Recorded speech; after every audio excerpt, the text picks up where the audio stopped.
Silver, not like his father's great minds. His father's minds were very strong by that time. His father's the man who discovered and developed Anaconda copper, Homestead gold, Comstock silver, Ontario silver, Park City, Utah. No, Hearst is a journalist, and that's where that comes from. He is the man that broke the back of Joseph Pulitzer.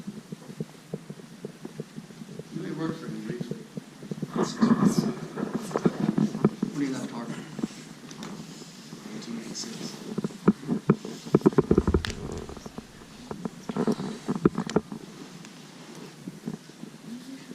One of her sons, won the Pulitzer Prize for journalism, an interview with Nikita Khrushchev. And it was William Randolph Hearst Jr. and Robert Considine and Kingsbury Smith, those three men, interviewed Stalin. And they won the Pulitzer Prize. And when they were giving the award to William Randolph Hearst Jr., the presenter, I think, kind of, in open mouth and insert foot, said, having won the greatest award that Columbia University can offer to a journalist, do you think this might impress your late father? And William Randolph Hearst Jr. said, I expect not. Forget. He broke Joseph Pulitzer in 1906. That's right. Don't try and tell his kid what his dad did. Thank you for that, Kathleen. It's very thoughtful.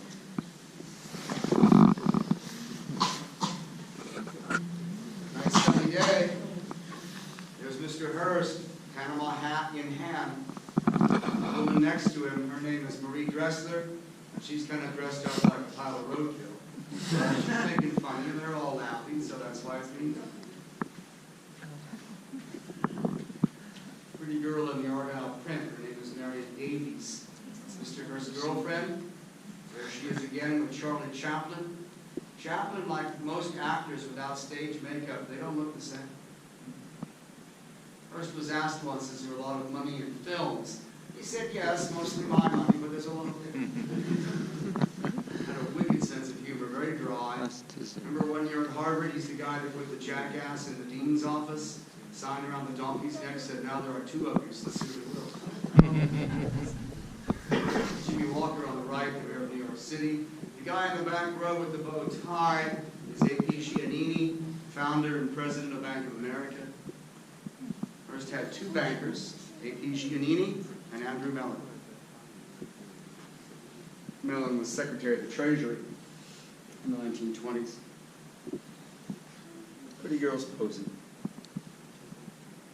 Now, if you ever get to D.C., go see the National Gallery. Andrew Mellon was really the driving force behind that. That's Chaplin.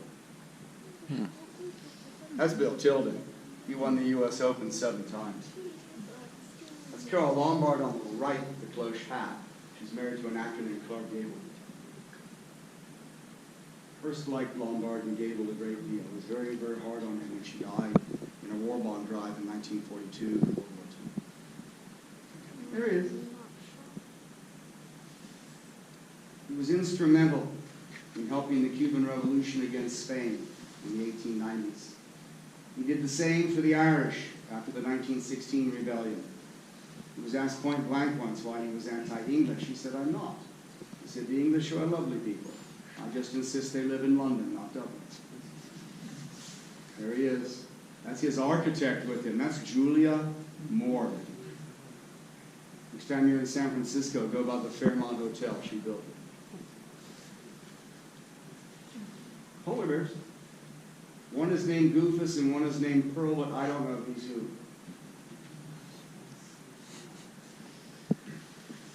I like this gate. 1934.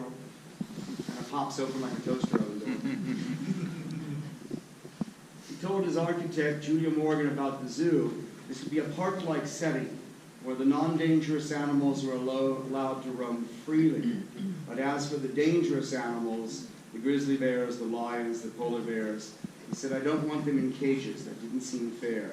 He said, we'll put them in grottos. It was a new German zoological idea, grotto viewing. It's common now at most zoos, but it wasn't at that time. There's 100 different species of animals. The zoo director was a man named Kerry Baldwin. Morgan couldn't even vote for president when they gave her the job. He's in trouble again, isn't he? Llama, Jamba, Kudu. The elephant was named Marianne. The tapir was Squeaky. There were 6 giraffe. There's the west entrance to the house, 1935. There's Mr. Hearst coming through that 400-year-old Spanish convent door. Probably the most famous movie that I can think of ever to be premiered here was the uncut version of Gone with the Wind. It was 5 hours long when it was shown here. Normally the film would start around 11 in the evening, and they'd be done by 1 or 1:30 in the morning. That night they started at 8 p.m., just to get through it, in other words. And remember, Hearst was born in Lincoln's first term. He came from the time of the Great Rebellion of the States, in other words, in that sense.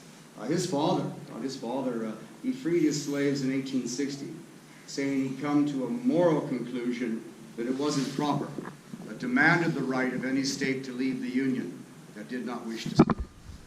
He actually spent some time in a federal prison in 1861, charged with high treason because he spoke against the Union, in other words. Remember the great quote of Abraham Lincoln, "I will free some of the slaves, all of the slaves, or none of the slaves, as long as it preserves the Union."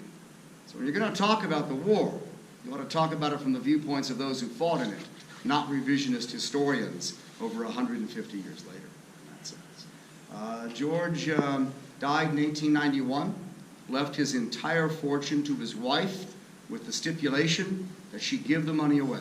It was to go to the American people. He said, how you give it away is up to you, but build hospitals and universities. He said, the money belongs to the American people. He said, it never really belonged to me. She gave everything away but $11 million by the time she died, and left him, Mr. Hearst, $8.5 million when he was earning $8.5 million about every 5 days. So you have 2 different fortunes here. You have one that his father earned as a hard rock miner, and you have one that Hearst earned in journalism, an occupation his father once referred to as directly above stage acting and right below prostitution. So, I can see George thinking that.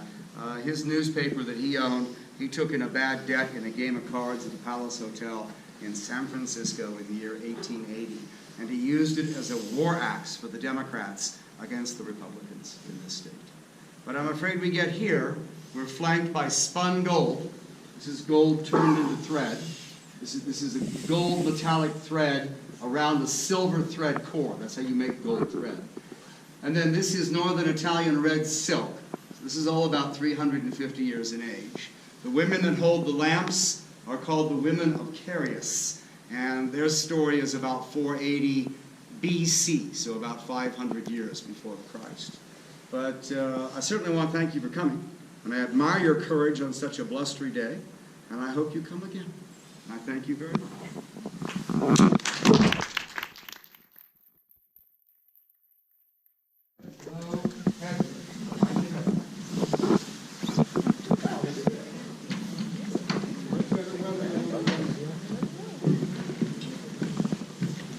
Nice tour.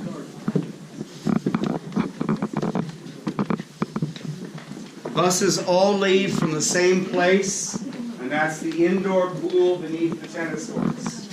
You're free to roam through the gardens. If you have another tour planned, let me know. I'll show you how to do it.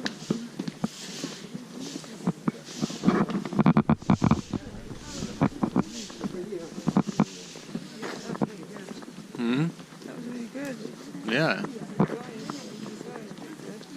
Yeah, he did a great job.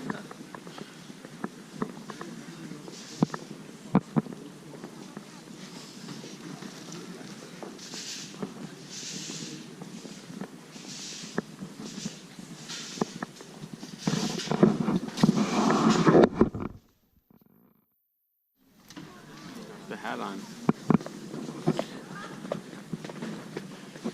I kind of want to see the pool over there. I think we can just, look around before we get back. Okay.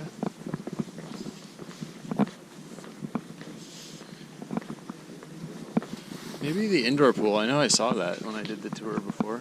Yeah. It's like a Roman bath.